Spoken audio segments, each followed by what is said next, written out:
తెలంగాణ ఆవిర్భావ దినోత్సవాన్ని పరేడ్ గ్రౌండ్లో ఘనంగా నిర్వహిస్తున్నామని మంత్రులు పొన్నం ప్రభాకర్, జూపల్లి కృష్ణారావు తెలిపారు. ఆవిర్భావ దినోత్సవానికి సోనియా గాంధీని ఆహ్వానించామని తెలిపారు.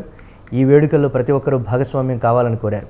తెలంగాణ చిహ్నాన్ని అందరి కోరిక మేరకు రూపొందించామని, దశాబ్ది వేడుకల సందర్భంగా తెలంగాణ ప్రత్యేక గీతాన్ని ఆవిష్కరిస్తామని తెలిపారు. రాజకీయాలకు అతీతంగా మాజీ ముఖ్యమంత్రి కేసీఆర్ను ఆహ్వానించామని చెప్పారు.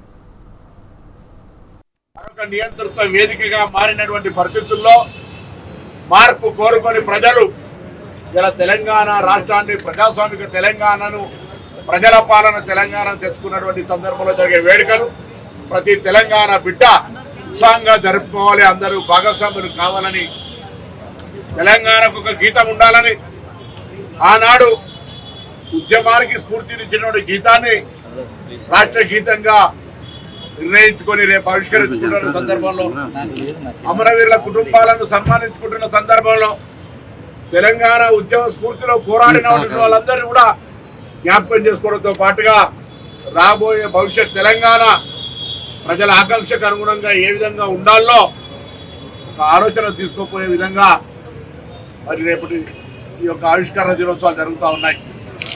సరే, రాజకీయంగా ఇది విమర్శలకు వేదిక కాదు. అన్ని రాజకీయ పార్టీలు ఈ యొక్క వేడుకలు జరుపుకోవాలి, అందరూ కూడా భాగస్వాములు కావాలి. మరొక నియంత్రిత వేదికగా మారినటువంటి పరిస్థితుల్లో